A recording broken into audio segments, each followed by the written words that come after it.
பனித்துளிகள் October 17, 2025. இன்றைய தியானத்திற்கான தலைப்பு தேவனை அறிதல். தியான வசனம் யோவான் 5:39. வேத வாக்கியங்களை ஆராய்ந்து பாருங்கள், அவைகளால் உங்களுக்கு நித்திய ஜீவன் உண்டென்று எண்ணுகிறீர்களே. என்னை குறித்து சாட்சி கொடுக்கிறவைகளும் அவைகளே. தேவனை அறிதல் என்ற தன்னுடைய உன்னதமான படைப்புல J.I. பேக்கர் நன்கு அறியப்பட்ட 4 கிறிஸ்தவ விசுவாசிகளை குறித்து பேசுகிறார். அவர்களை வேதாகம நீர்நாய்கள் என்று அழைக்கிறார்.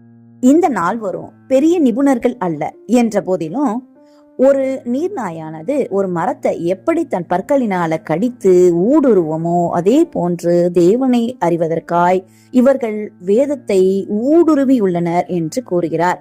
வேத ஆய்வின் மூலம் தேவனை அறிவது என்பது நிபுணர்களுக்கு உரியது மட்டுமன்று என்பதை பேக்கர் குறிப்பிடுகிறார்.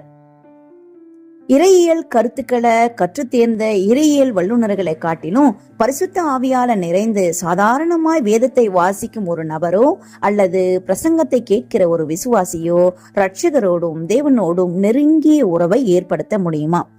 ஜென்ம சுபாவமான மனுஷனோ தேவனுடைய ஆவிக்குரியவைகளை ஏற்றுக்கொள்ளான். அவைகள் அவனுக்கு பைத்தியமாய் தோன்றும். அவைகள் ஆவிக்கேற்ற பிரகாரமாய் ஆராய்ந்து நிதானிக்கப்படுகிறவைகளானதால் அவைகளை அறியவும் மாட்டான் என்று 1 கொரிந்தியர் 2:14 வாசிக்கிறோம். வேதத்தை வாசிக்கிற அனைவரும் தாழ்மையான இருதயத்தோடும் இரட்சகரை இன்னும் அறிந்து அவரை போலவே மாற வேண்டும் என்னும் இலக்குடன் வாசிப்பதில்லை என்பதுதான் அவலம். இயேசுவின் நாட்கள்ல பழைய ஏற்பாட்டை வாசித்தவங்க அதில குறிப்பிடப்பட்ட முக்கியமான நபரை புரிந்து கொள்ளாமல் வாசித்தனர். வேத வாக்கியங்களை ஆராய்ந்து பாருங்கள், அவைகளால் உங்களுக்கு நித்திய ஜீவன் உண்டென்று எண்ணுகிறீர்களே.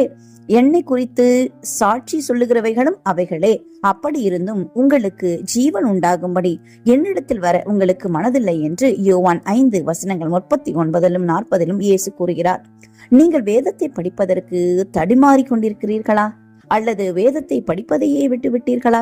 வேதத்தை வாசிப்பதை காட்டிலும் வேதத்தை ஆராய்ந்து ஊடுகிறவர்கள் மேலானவர்கள் என்று சொல்லப்படுகிறது.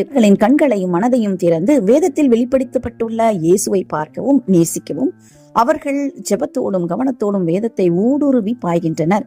வேதத்தின் நல்ல மாணவனாய் மாறுவதற்கு இன்னும் நீங்கள் என்ன நற்பண்புகளை தத்தெடுத்துக் கொள்ளலாம் என்று யோசித்து வேதத்தை யாசியுங்கள், ஆவியானவரை சுவாசியுங்கள், இயேசுவை அறிந்து கொள்ளுங்கள் என்று இதை எழுதியவர் கூறுகிறார்.